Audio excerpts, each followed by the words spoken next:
감사합니다. 여러분 오늘 말씀은 좀 길었는데요. 네, 그만큼 중요한 말씀이에요. 오늘은 여러분의 인생을 바꾸는 말씀이 되어야 할 줄 믿습니다. 네, 말씀을 잘 들으세요. 네, 희대의 명설교다. 할렐루야. 네, 말씀을 잘 들으세요. 여러분이 예수님을 믿는 이유가 무엇입니까? 두 가지로 생각해 볼 수 있어요. 하나, 죽어서 천국 간다. 예수님 믿으면 다 천국 백성 된 줄 믿습니다. 그리고 두 번째로 살아서 복 받는다. 네, 이 땅에서 여러분들이 하나님이 주신 놀라운 축복들을 다 받아 누리시기를 축복합니다. 당시 로마 시대에 유대인들이 메시아에 대한 기대가 있어요. 메시아에 대한 기대가 무엇일까요? 메시아에 대한 기대는 첫째, 로마로부터 독립한다. 두 번째, 하나님 믿는 나라, 율법을 지키는 나라, 신국을 세운다. 하나님 믿는 율법을 철저히 지키는 나라를 세운다. 로마를 무찌르고 율법의 나라, 모세가 우리에게 준 그 율법을 지키는 나라를 세운다. 이게 이들의 가장 중요한 목표였어요. 그 당시 많은 유대인들은 메시아를 그렇게 기대했고, 역시 오늘 세례 요한 또한 그렇게 메시아를 기대했어요. 그런데 유대인들이 기대한 메시아와 예수님의 행적 사이에 차이점이 있단 말입니다. 다시 한번 정리해요. 여러분이 기대하는 예수님과 예수님이 행하신 일에 차이점이 있으면 어떡하실 거예요? 오늘 그걸 한번 우리가 잘 생각해 봐야 돼요. 자, 5가지로 차이점이 있다고 제가 주보에도 올려드렸는데요. 주보를 보시면 나옵니다. 가운데 이거 말씀 그냥 있는 거 아니니까 가운데 보시면 5가지 차이점이 나오는데, 첫 번째로는 유대인들은 정치적 해방자를 원했어요. 로마로부터 정치적 해방자. 그 다음에 예수님은 어떤 분이셨습니까? 영적인 구원자였어요. 유대인들은 율법을 강화하길 원했어요. 그런데 예수님은 은혜와 진리를 완성하셨죠. 유대인들은 오직 유대 민족만 구원받기를, 유대 민족만 하나님의 백성이기를 원했어요. 그런데 예수님은 온 인류를 위한 구원을 말씀하셨어요. 유대인들은 영광스러운 권세가 가득한 메시아를 원했어요. 그런데 예수님은 고난받는 종이 되셨어요. 고난받는 종으로서의 메시아였다. 유대인들은 즉각적인 나라가 빨리 회복되기를 원했어요. 바로 예수님이 딱 군대 일으켜가지고 딱 유대 무찌르고 딱 율법의 나라를 만들기를 즉각적으로 만들기를 원했어요. 그게 바로 메시아라고 생각했어요. 그런데 예수님은 하나님의 나라가 가까이 오고 있다.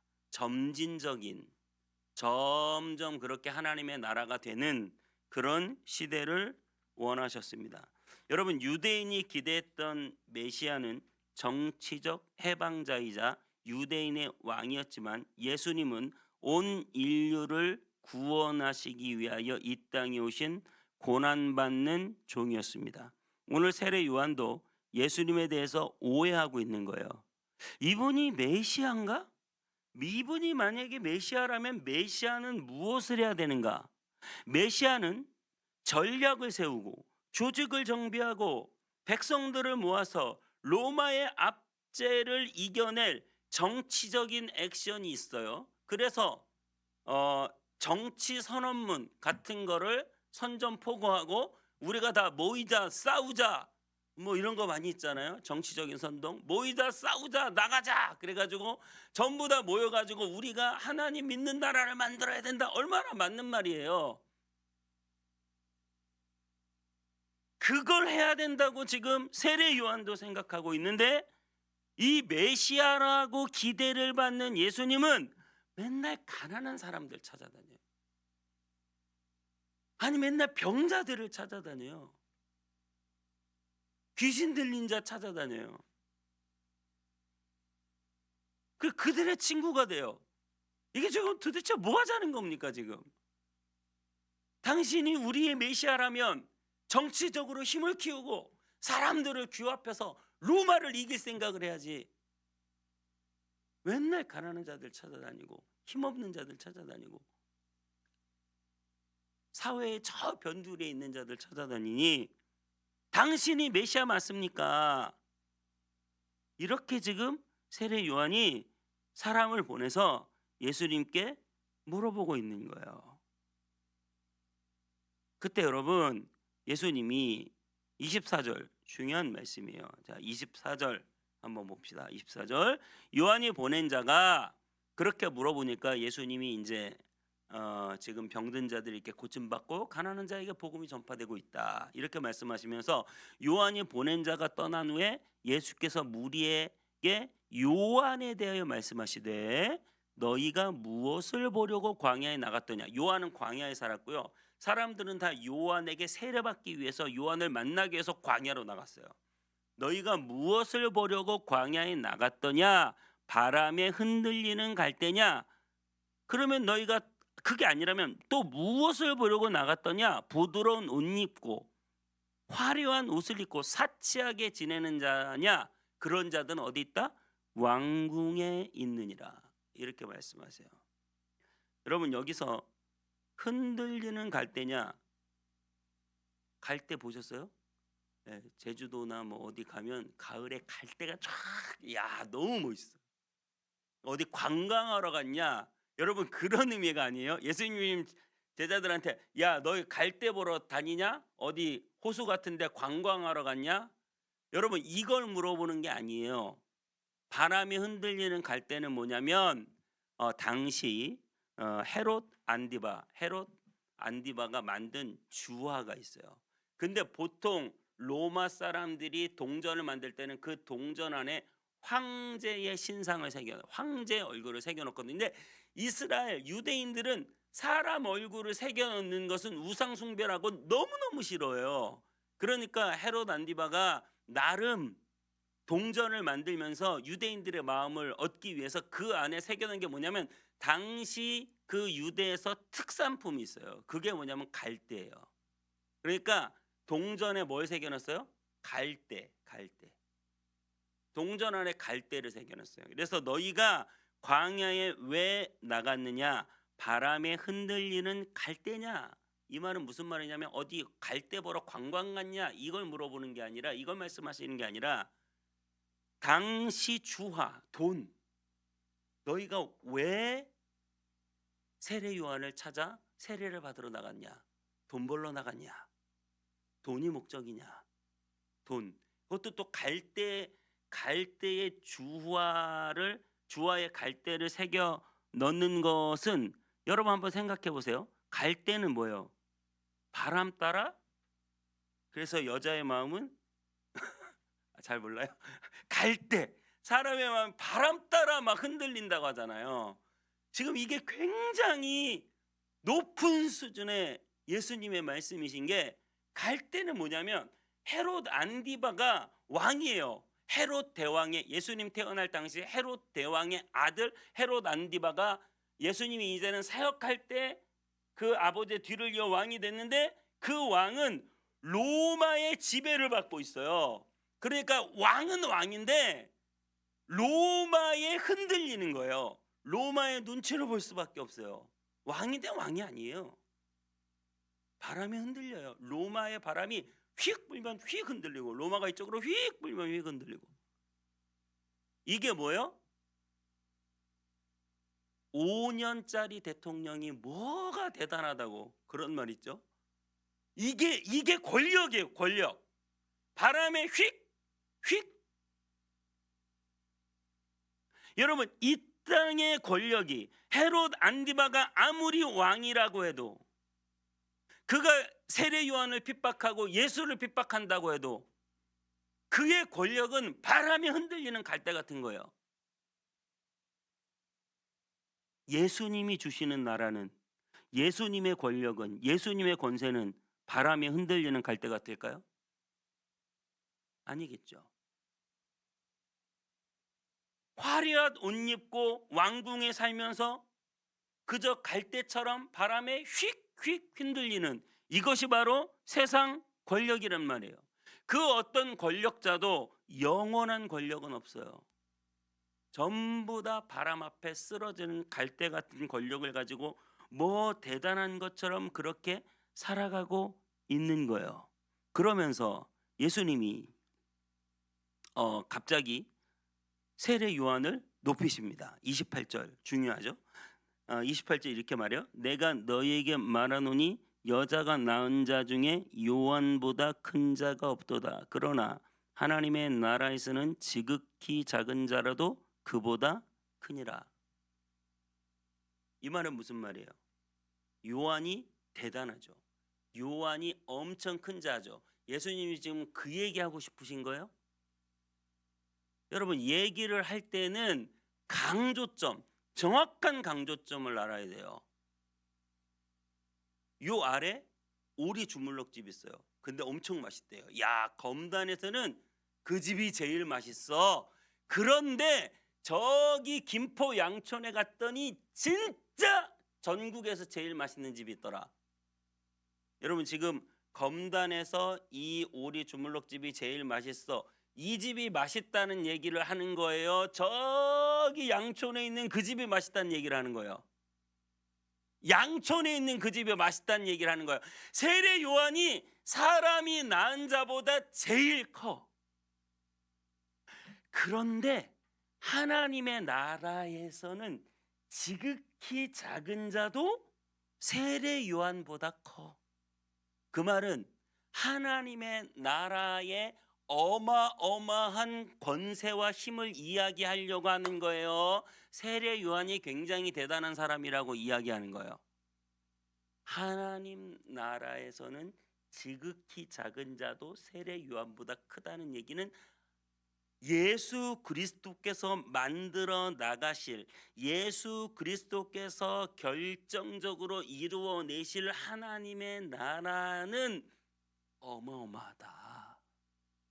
이 땅의 권세는 바람에 흔들리는 갈대 같은 거야. 하지만 하나님의 나라의 권세는 흔들 자가 없고 무너뜨릴 자가 없으니 그 영원한 권세에 하나님의 나라의 백성된 네가 어마어마하게 큰 자다. 온 땅 위의 성문교회가 작고 약한 사람들이 모인 작은 교회지만 여기에 하나님의 나라의 권세가 있기 때문에 여러분 이 교회는 흔들 자가 없는 줄 믿으시기 바랍니다. 여러분의 인생이 작고 초라해 보여요. 작아 보여요. 하지만 예수 그리스도를 믿으면 여러분에게 하나님의 나라가 임하는데 그 하나님의 나라는 세상의 그 어떤 권세보다 크기 때문에 여러분, 그 하나님의 나라가 영원할 줄 믿습니다. 그 하나님의 나라가 영원할 줄 믿습니다. 여러분이 어마어마한 사람들이에요. 믿으시기 바랍니다. 예수 그리스도를 구주로 믿는 자가 어마어마한 사람이다. 이 땅의 대통령은 고작 5년짜리 아무것도 제대로 해보지도 못하고 욕먹다가 끝나는, 누가 돼도 욕먹다가 끝나요. 욕먹다가 끝나는 그러한 자리지만 하나님의 나라의 왕 같은 제사장으로 여러분이 세워진다는 것은 어마어마한 하나님의 나라가 이미 시작된 것을 믿으시기 바랍니다. 실질적으로 역사적으로 하나님이 세우신 나라들, 유럽의 수많은 나라들과 미국과 복음이 들어온 이 대한민국에 눈에 보이는 어마어마한 역사들이 나타나고 있어요. 여러분, 이것은 잠시 눈에 보이는 것이지만 눈에 보이지 않는 영원한 나라가, 하나님 나라가 여러분에게 임했다고 하는 사실을 믿으시기 바랍니다. 대한민국이요, 지구 변방에 전쟁 나고 가난하고 매일 얻어 터지는 나라였어요. 말이 백의의 민족이고 남들을 쳐들어가지 않는 나라지 그냥 늘 힘없이 옷은 흰색밖에 못 입는 거야. 색깔을 못 넣는 거지. 가난하니까. 그래서 매일 당하는 나라였어요. 하지만 복음이 들어오고 전 세계가 집중하고 전 세계가 앙망하는 그런 나라가 됐단 말이에요. 여러분, 이것은 눈에 보이는 것입니다. 하지만 눈에 보이지 않는 영광과 존귀와 권세와 놀라운 능력이 저와 여러분에게 임한 것을 믿으시기 바랍니다. 여러분, 대통령 권력이 제일 셀 때가 언제인 줄 아세요? 대통령 권력이 제일 셀 때는 대통령 당선자 신분일 때. 무슨 말인지 아세요? 대통령 한 3년 4년 하면 뭐예요? 이제 끝날 날이 다가와요. 공무원들이 눈치 안 봐요. 이미 권력이 다 끝났는데 뭘. 제일 무서울 때는 당선자 신분일 때야. 서로 줄대 가지고 뭐 자리 하나 차지해보고 뭐 하나 해보려고 그 당선자 신분일 땐 난리가 나는 거. 대통령도 아니에요. 그냥 당선자예요. 당선자. 아직 취임도 안 했어요. 여러분이 뭔지 아세요? 여러분이 하나님 나라의 왕 같은 제사장으로 당선자 신분이에요. 여러분 이거 묘한, 여러분 보세요. 아직 취임은 안 했어. 취임. 우리는 하나님 나라의 왕 같은 제사장으로 아직 죽어서 우리가 딱 천국에 하나님 보좌 위에 앉진 않았거든요. 앉진 않았는데 예수 그리스도를 믿는 순간 저와 여러분은 무엇이다? 당선자 신분이야. 당선자 신분. 어마무시한 거예요. 당선자 신분. 여러분이 예수 그리스도의 이름으로 구하면 하나님이 행하십니다. 믿으시기 바랍니다. 여러분의 말이, 여러분의 기도가, 여러분의 고백이 세상을 뒤흔드는 거예요. 그게 당선자 신분이에요. 여러분이 예수 그리스도를 믿는다는 것, 이것은 하나님 나라의 왕 같은 제사장으로 당선됐다는 거예요. 그래서 내가 하나님 나라의 왕 같은 제사장의 권세 위에 세워졌다는 거예요. 그래서 하나님 나라의 왕 같은 제사장으로 당선된 것은, 세례 요한은 예수 그리스도의 십자가와 부활 이전에 처형당하고 죽고 끝났어요. 세례 요한은 가장 위대한 선지자, 가장 위대한 제사장으로 하나님 앞에 쓰임 받았을지 몰라요. 하지만 아무리 세례 요한이 가장 위대한 제사장 선지자로 세움 받았다고 해도 그는 예수님의 십자가와 부활 전에 죽었어요. 예수님의 십자가와 부활의 그 권세 아래 있지 않았다고요. 그래서 예수님은 뭐라고 말하냐면, 내가 앞으로 만들어 나갈, 내가 십자가를 지고 모든 사람의 죄를 대속하여 죽고 내가 부활하여 영원한 삶을 살게 되었을 때 그 이후로 누구든지 나를 믿는 자는, 예수 그리스도를 믿는 자는, 저 세례 요한이 누렸던, 세례 요한이 영광스럽다고 말했던 그 영광은 정말 아무것도 아닌 그저 조그만 별빛 같은 그런 영광이지만, 하나님 나라의 영광을 경험하는 저와 여러분, 예수 그리스도의 십자가와 부활 이후에 하나님의 나라가 이 땅에 세워지는, 그래서 누구든지 예수 그리스도를 믿는 자는 하나님의 자녀가 되고 영원한 왕 같은 제사장의 신분을 갖게 되는 하나님 나라의 왕 같은 제사장의 당선자. 이 놀라운 역사는 더 이상 여러분을 비루하고 비천한 인생이 아니라 저 영원한 하나님 나라에 편입시키고 모든 죄를 흔들리지 않고 용서받으며 하나님의 백성에서 절대 떨어질 수 없으며 하나님의 보호하심과 인도하심을 받고 그 이름으로 구하는 것을 응답받으며 죄 많은 세상 속에 하나님의 뜻을 이루며 살아가는 천국, 이 땅에 하나님의 나라를 이루며 살아가는 저와 여러분이 될 줄 믿습니다. 믿습니다. 초등학생이 시험을 봐요. 사자성어.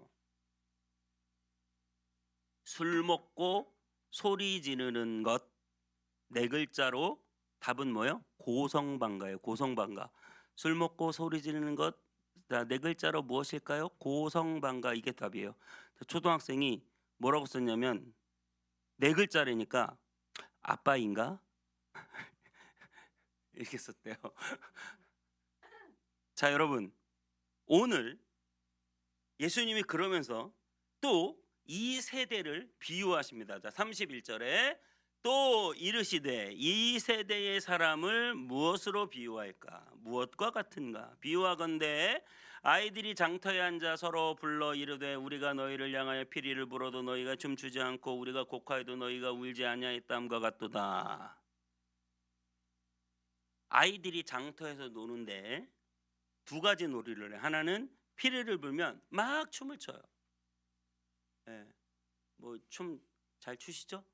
네, 그 뭐 노래자랑 이런 거 보면 앞에서 춤추는 사람들이 있어. 막 여기서 전국 노래 막 하고 있는데 막 일어나가지고 막 춤추는 사람들이 있어. 노래만 나오면 막 춤을 춰.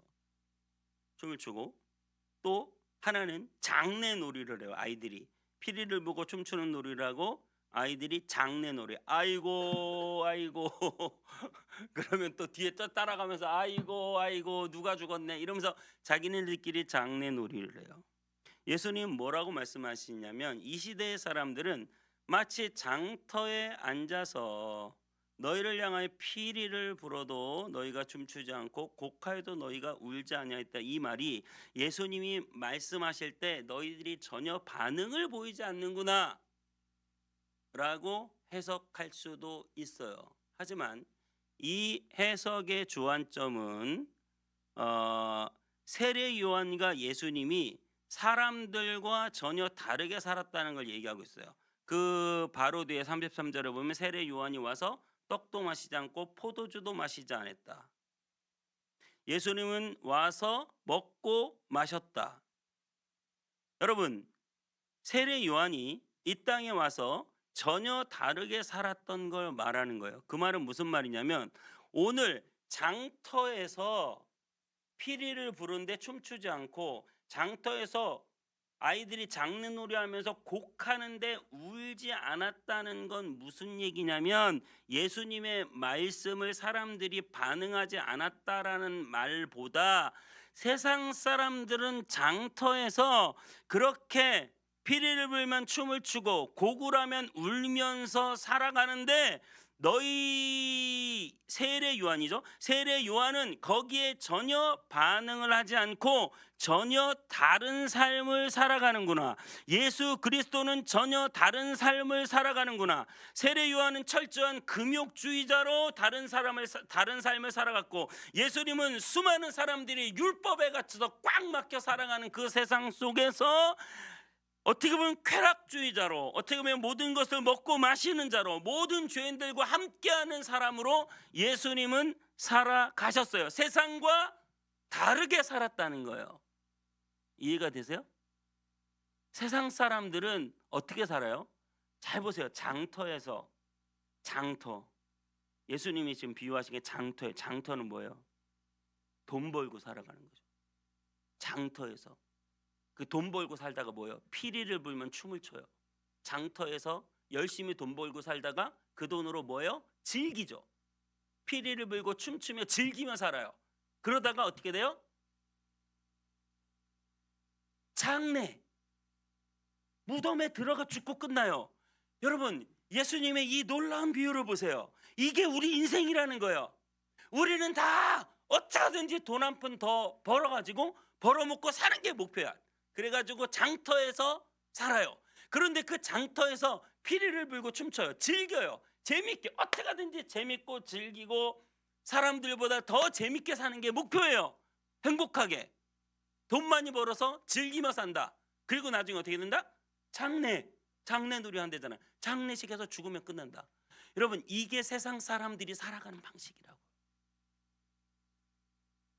그런데 지금 예수님 뭘 말씀하시는 거예요? 너희는 다르다. 너희는 때로는 금욕하며 주님의 뜻을 위하여 참고 인내하며 살아갈 때도 있고 때로는 자유하게 예수 그리스도께서 이 땅을 자유하게 즐기며 살아가셨듯 예수님이 주신 놀라운 복과 은혜 안에서 자유하게 즐기며 살아갈 수 있다. 너희는 중요한 건 뭐예요? 너희는 세상과 다르다.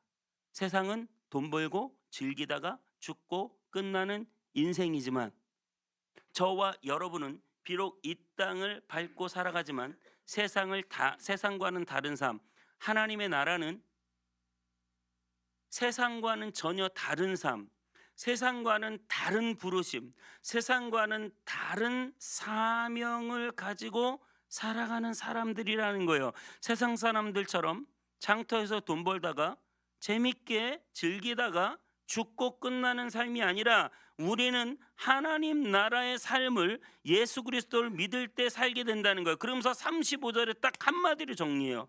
35절에 이렇게 말해요. 지혜는 자기의 모든 자녀로 인하여 옳다함을 얻느니라. 지혜는 자녀를 옳다한다. 지혜는 무엇입니까? 예수 그리스도의 복음이 하나님의 지혜예요. 예수님의 십자가와 부활이, 그분의 고난당하심이, 그분이 꿈꾸는 영적인 세계가, 그분이 만들어 놓으신 영원한 하나님의 나라가 하나님의 지혜예요. 그 하나님의 지혜로 말미암아 그 자녀들이 예수 그리스도를 믿는 복음 안에서 옳다, 너희가 의롭다, 너희가 하나님 나라의 왕 같은 제사장이다, 옳다함을 받게 될 것이다. 여러분, 이 놀라운 하나님의 나라에 들어오게 되신 것을 주님의 이름으로 축복합니다.